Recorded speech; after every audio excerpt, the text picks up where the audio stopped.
Karino tawriba photo mayam sidi. Ima, namau nubigini. Sidi ibe manungsi sunate. Ras, sauna haireklami. Shibo ena nungshini na aikibro. Namau nubi aiba. Shana, lembi shana, thamoigi shana. Kaibadi yadaba shana adune. Hai, wathi tawnuko, angang na trakansida. Aduni, angang na trakansida mana kana maray tawribani. Phagi dawna. Ayam pindi aisini. Manam sidiya. Gasidi atangwani. Taning deko, wari sanagi na jangakpada nang pabong na ko na sanaro haisidi sino oiba taridana. Aise, yam sathi na jakliba misak ni ko ima. Nang ngawrira, ay na haidaw din ngarang thokliba thokdokto manil handribani. Nang lande haibasu yar, nang giya soiba lay ko. Uma, ay shoiri, ay yargi. Aduba ay maabu jinma na diba. Karamba mina, nupa nupi ahing hotel amada leminarga chindi haiba thasadoino mi.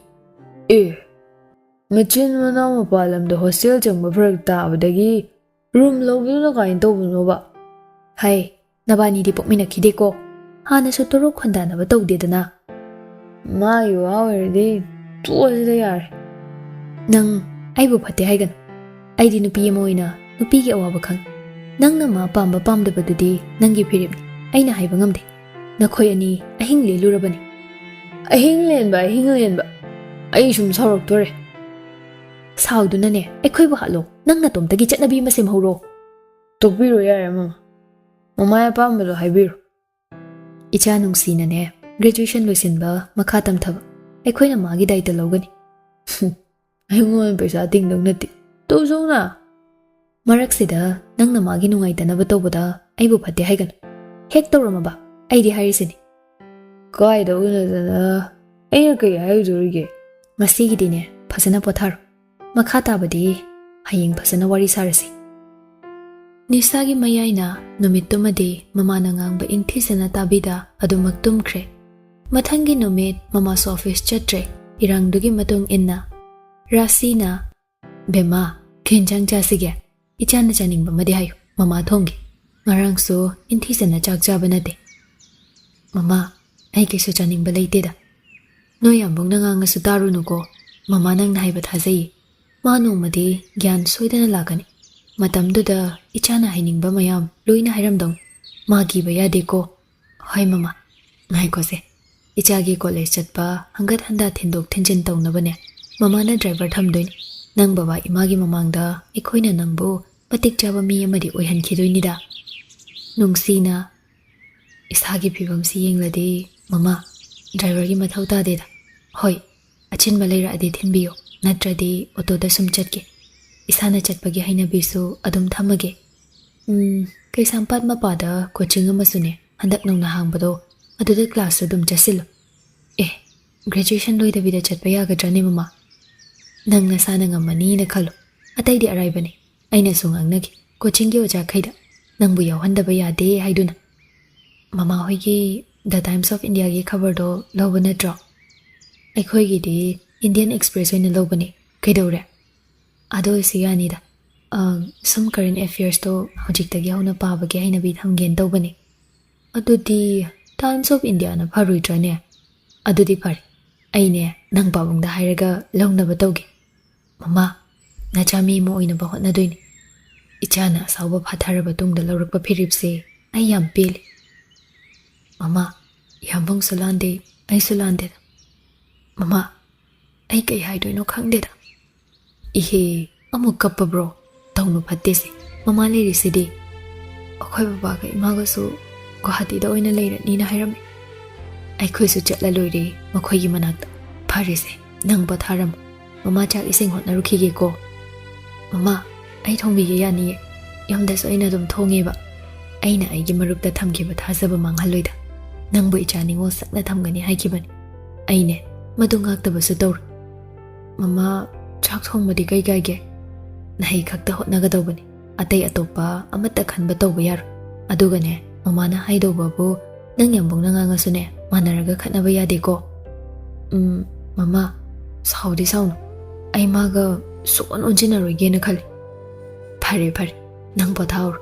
Mama makhada amuk kumagi. Awat apa leirasu hekta hayuko. Oy mama. Wakhal leitaba nate.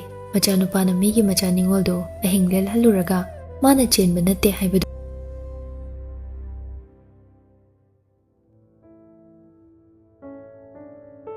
Somda nandona, hey, thaumai hauren he mama nangbo. Ihe, aide wakhal amada kaurur. Papor khar tausiran tauramani. Aisu chai tharur. Kadai kadai, ai mateng pangbi. Nang irondoi taurise, asi oin taujar. Angangi form pisin baidubu kari hainarage. Ngarang nangdre. Adubu chokidar orido aina masak khangba mini. Mana yani yambung bibiramo hairaga lahobani. Horene, maro longtang hangage. Entrance famni haibaduna karam kanda. Adusu hangagene. Mana pamade DM college try to bayaribani. Hera, nupi ngakta tambaduna phanida. Sese, loirese nangise. Makhoi paung. Hayune. Nachani bana khalibo wakhalse. Aidine, sungya ya janingde. Pikta pikli bangang sunate. Mana khalibo wakhalse. Aisu karino haiba ngamdrene. Ho maga khangnaba nupido. MU da tamme haibani. Adu marai wakta tamlamdre khandu osini. Aina ngaklibade karamba narol da kari khalaga mori tana chatliba sinine. Aisuni adugi wahangdo hangisi. Manadi sanagi matung inabani na haiba. Oidrawani ko migi machani ngosu yaurini. Hera, wakhal na ungba henkibana masu nupi macha yawese khangda khai chatba oiramale. Kanana haire inone masigi wafamsibo. Ichabi mo na tamambani. Nakoy wari sa itaningdeko. Kanade, horendi laptop amadum leirugi. Icha nung sige lairik pa bada kanaba yay. Internet chupay baya na ba makoy gi connection gi kuchin chin ba kangbudo unaba tari. Makoy pang, ay na hosig wari se thoy ba na muklan tawrakadra asini. Adu oiraga na pokpagi khubak na thadabado handak thaba taridana. Mana kusira si tawba yabro. Ekoy si soiruri lalure chanabi ngakpa tabani ne. Ado natadana seran turan ay gi chatsu yengba tabani. Ibe magi college tindok tinjin tawnaba ayna driver thamge na haibani. Masana di yadi. Masana yadradi kaidi upayle. Nangise migi mamangda ikai haibagi mawngra. Ay adugumba thoidokba khanba leite da makhoi bang. Icha nungsi matik chaba mi amadi oihandaba yade sini. To adu khalladi atoba khalluranu yar. Ay binogi manaktadi chatningbani. Ngarangdi lan marak oibadudane. Ay wari phasana sanaba sungamhaudre. Hai chatke su khara tapna chalo. Hojik ekta chatpa yaroine. Haifet palambani. Tamogi matung inaraga Guwahati do ina chatlani na. Thabak na kamdoba. Voluntary retirement lawni haibani. Ibe masu sida leire matomta leibado masu nungai dramale. Ekhoina pangba yabasu nate matingse. Kamain tongni side. Kona khalagane wari se ingna tapna sanarase. Ay ibe mapune chak chana bangta hairuki. Hoi charase. Amadudi hauning matamda mai hauga charasanu ko. Kayam henjelurabano khangde ngasidi yahudu khara thenglapna haure. Mayam chak toklaba matungda hakam wawa chanduna thore. Kana khonjel ne taisina. Isai sakbasu nate. Larik pabasu mande. Kari non taisaba. Mama tabro. Hosik taramba khonjel do tumin amuk leikre. Tumin leikre ne. Rasi changlaktuna. Yahau iteng kai hogatlaga adu khauna lauridubu karigino. Hosik to khonjel ama tabaduda. Icha nungsidane aina article mayam do pahanbani. Adu oiramgani kari tawre haibano. Nungsiba. Amukta tadribo. Adu kyam ngakna hangidubo. Ngarang mamayum da handra isibo. Handre sida sum leirani. Kaino mayum leitabasu nate akhoida leira kidoge haibano. Adu club na college ta thok chashin tawgadro. Hostel dar kaino lehen ko. Nang na sindoiba. Asi hairamlaga mama do chatpa hawi. Ras mamagi matung inay. Kaino mama wasem ta lekhai ta kisiba. Ma sida kaigi leidoino. Nacha pakhang ama leiri haibase karimta khangdrabo. Hai hoina chi uradine huibu thirakpa masana tabani ko. Aibu hui oina urabo. Praman ga tawra isibo. Gyan ta dramaline nang kari tawruge. Shidi yaroida. Akhoi mama ga pabung ga ngawra male. Mi ga mi manadre. Masi kanana to khangeba.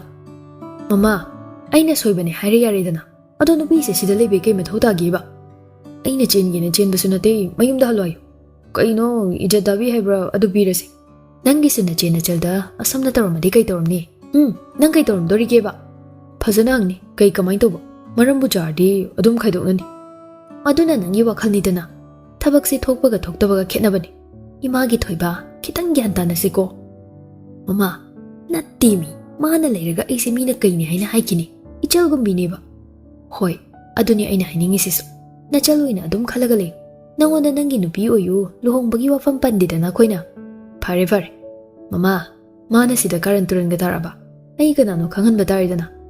Hai, kan chadana ne akana thausanuda. Arimbada warak pinabale. Nang nangarang liba mayam do warak pinaba mayam taramadi nanam tatkai furam doni. Makoy puraga mamaga papunga nutumin leiduro. Ai khoi lamdam sisu nupana tawradi laliboy daning. Ladies first ki kota atum chatlido. Chatpai chatpa maral sune ladies first haina khanbiradi phadoni. Loirabro nang nangang do ba. Office chatrisina kaige. Ai sune nong phadok nungai thokpa tamini.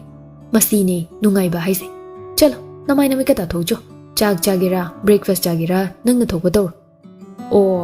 Migi machana hen krene. Hairakini dana thoiba gas book tawana. Ho nangonda amuk hanane gas book tawga hairar. Seran turan room moina book taw lerami. Amuk laura anuko ai ngak ta pothage. Ras mako khotlaga kari imungnu chanabi amta khangamdrisibo.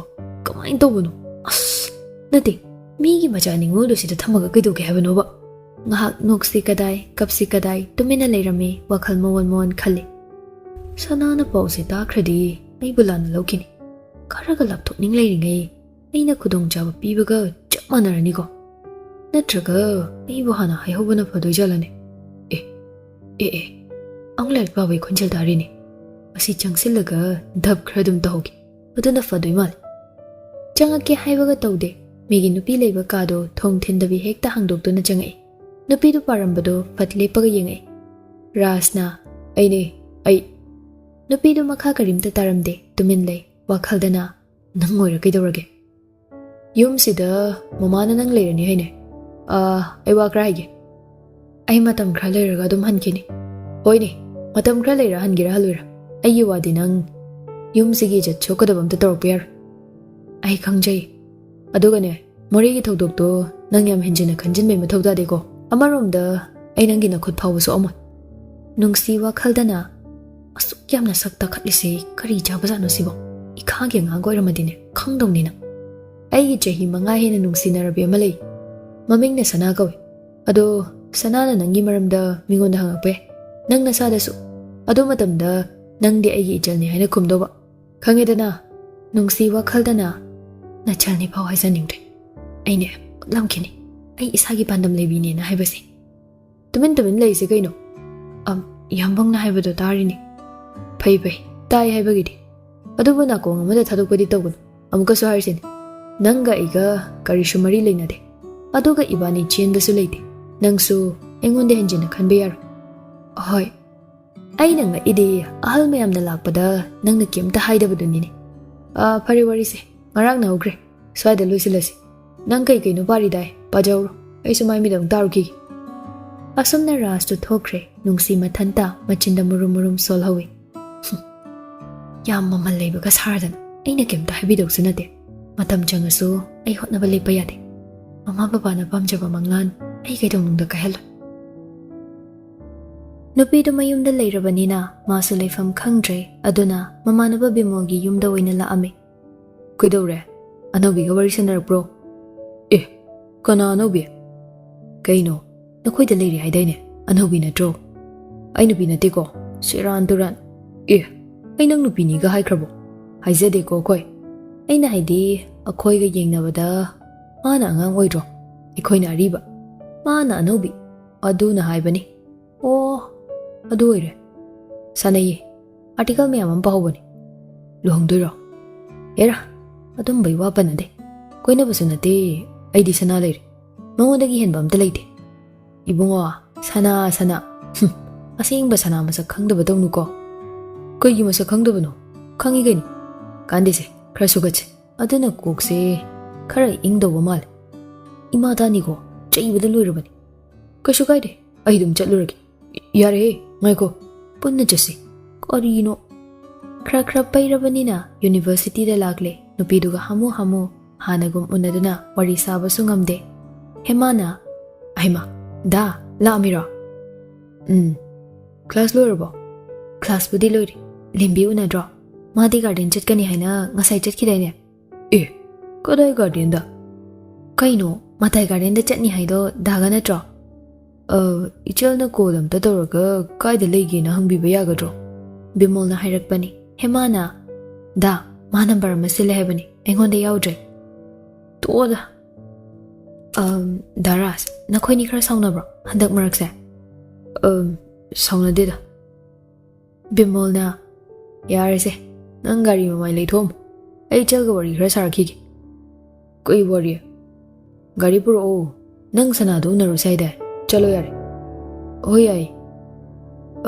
Sauya dego. Ai wa mahangin dobani. Ai marup sigi mamang dehi khangbado nuai den dobani. Lembi se amani pa duga phasana koinarira kamain dobano. Ai so phasana khangdi da. Mana haibasu nate ai so chingdi chingnei. Asing bam hayo. Kashu sauri. Ai da sing na khangdabani. Mana so haibanate ai so haide haibani. Daras ki mata manghanona. Nupi sing se kai haidunu khangdi. Ai gisu sumain tawraga adum kaina gibani. Adudi da ai su thing hannaba tawragi ko. Pare. Adudi nang su phazan chachar. Akhoi su chalugi. Power thaklabagi action la khangde. Lambi da mamanabadu marolon ba hauning labani. Kayam watli zano. Sidai yana yang na thoba yarui nangi gari sidik bise. Ngasi dine chap chabi wam ngangnaba dar. Ma ai wahalaga nungai boin tawiba. Nang su yare da sana khara gauthokpa dam kaidogi haino. Sum magi wakal khalaga arimbado kok sanabani. Adui saru kaino oiba bam tawse. Sidai jandoiramni. Mani sidani. Gari khampham duda more chatpa namita ukhiba gari do khamduna leramba ure. Ai mashi gari si ina ukhibadani. Ai soidre mashi nu bi jengone. Ei saurak doini onko. Bimol mangak illaga du da thore do. Makhut ka samnai ne. Lembi usittana. Nupi leitrabanina nabani ngakta paraga chatlairaba kaino. Bimol na sine nuai baise. Nuingam jabro. Thomas na yare kem haino. Achaba dum chalusi. Momo hawbudo. Aduna farani. Ras nungaitana ito halasi yar. Si yawradi ai da phone khangdre. Hana sumain tawni khangamadi ai maga naksinarama. Parise. Gari parking paisa su tinglar. Kande yumda chasi. Akhoi da chak chasi. Hore nungdangdi. Nungsi dum unaningine. Hore ndi wari dum sajinge. Thawlei draw. Leida leibagi dia. Asamna ani do mayum yawrakle. Mayum yawrakpada yachangba matamdi oire. Nungsi do dop thaumai thaga doi tawraga lerami. Makhoi ani lakpado uribani. Adubu pukning ani lomlude. Tawgadaba tawraga le. Ras mangol da famthai. Thau di fazan thi ne ko. Mi hoi ne kai ba khangdradi kai diu pai le ne. Ito mi dar nungai roimi. Mathau na tana mathau sardi ta jasanu kaino. Kai kai ba lege. Aina haise. Nupi haise ga nupa haise ga khenai khangda ma le ne. Ai hoi ne kai rakadori da nangi wafam sidi. Ani duna sanariba wari du tarini. Adubu tumena magi dop thafam thokpa tharam laga adumak changkre. Tawja size. Iruga lurumga draw. Mana khoi mungsida tawrise kaino. Ai gyan ta de da. Yare nang su khara ngangadi. Karino. Magi so animba khara leramni. Mana nang pamagi leibadi ka soiramoi. College haibam su gare ni adugi oramni kaidorage. Ta. Hojik matamda fana khanba fattaba olena hairiduni. Fattana khanba sune. Fafa du mon bani. Adudi khangdibo. Imung jangsira. Sida sum phambasi. Yare nga hangchilangsi. Swaida phambane hena nunga. Imaga babunga su leiba udina. Amma se thoraksan. Aduga hangasi. Hai ko madana makhota cha kaptuma paiduna thore. Nungsina. Da cha thakse. Ai tomda thakadoiro toisibo. Bimolna hairakpani. Rajna, "Ai thaingdiye. Ima hoidi udena. Nga leiba chatkibani. Akhoi ima baba so haife thengnani na haibra kainum hairambani." "Oi. Na akhoi da kyam queen lekhine. Ha. Nang lakpudai hongiba mayamse ai pamde. Yambongna waruraso aidi matam khra lekhini. Ikai khangdaba tawnu. Nangna yumsida leiraga aingonda namdana leisinaba khalido oiroidaba wani. Amaromda nanga iga chahi khene. Aigisu aina khanjaba mi le. Nungsi warurap tawna aigi punsigi pandamse nupada yum panbado oina ubigano yambong. Asi hairamlaga changkhre. Rajna, "Changkhre ne.